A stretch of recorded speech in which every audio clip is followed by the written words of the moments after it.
dapat paglagaan. Mga basura na kalalasang kemikal. Mga punong kahoy, dapat ihanay.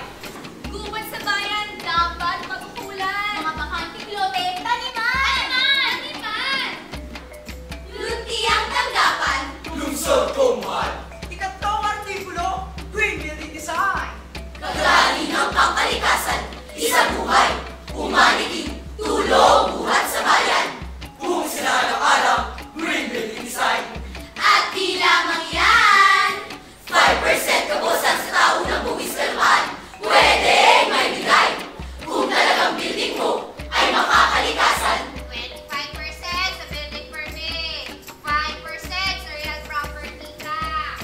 25% sa building permit, 5% sa real property tax. Abay, kahusay naman, kahusay, kahusay. Nakatulong ka na, natulungan ka ba? Hala, design, design, design, green building ng bayan. Artikulo pa, Eco Industrial Park, isusulong, nararapa. Pagtulungan pribado at pamahalaan sa pangalaga ng kalikasan.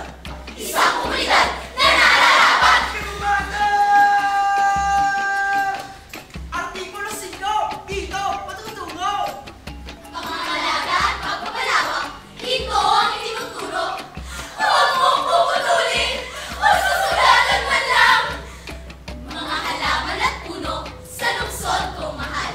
Ang mga punong daang taon na, saksi sa kasaysayan, dapat din pangalagaan. Pagputol, malaking kasalanan. Pagtatanim ng puno, ito ay kailangan. Bawat barangay, forest park o garden, dapat maglagay.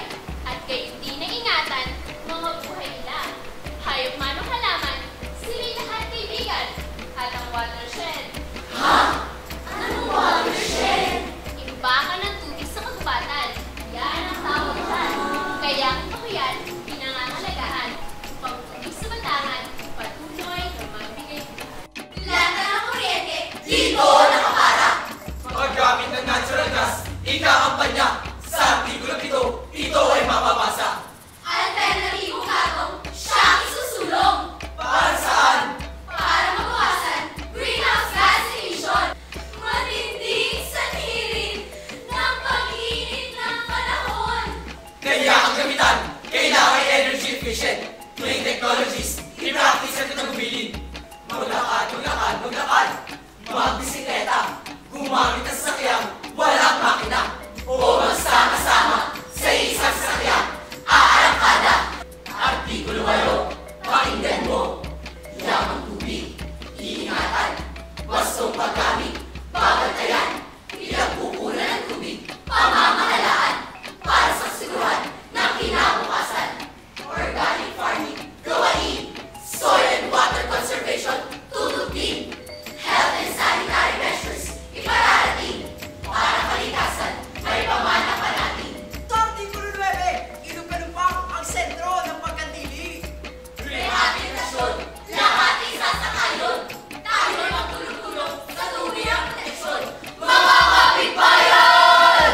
Hihinga ng atensyon, iangat ang ilog at ang kanyang kondisyon. Ang daluyan ay Isla Verde sa lungsod ng Batangas. ang sentro ng kayamanan ng dagat sa buong mundo. Kaya ating yamang dagat ay pinaalagaan ng Ikasampung artikulo, nabubulok, di nabubulok. Plastic at styro, lamot! sa Artikulo 12, di ka na sisimangot. Sapagkat basura, sigurado teko. Wastong pamamahala ng mga basura dito sa kodigo ay sadyang iniakda. At kung mapatunayan na wala kakayanang magbayad ng multa sa nagawang kasalanan, community service sa inyo ay nakalaan. Doon sa basurahan, ika'y kailangan. Maghiwalay ng basura sa mismong kapunan. Kaya tumalima, tumulong ka na. Nang di na umabot sa malaking gusot. Gayon din inyakda, wastong pamahala. Ang industriyang basura, Toxic at hazardous waste, di dapat ipagwalang bahala. Sa Artikulo 13, mga probisyong ukol dito. Lahat ng industriya kailangan sumunod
Batangas City.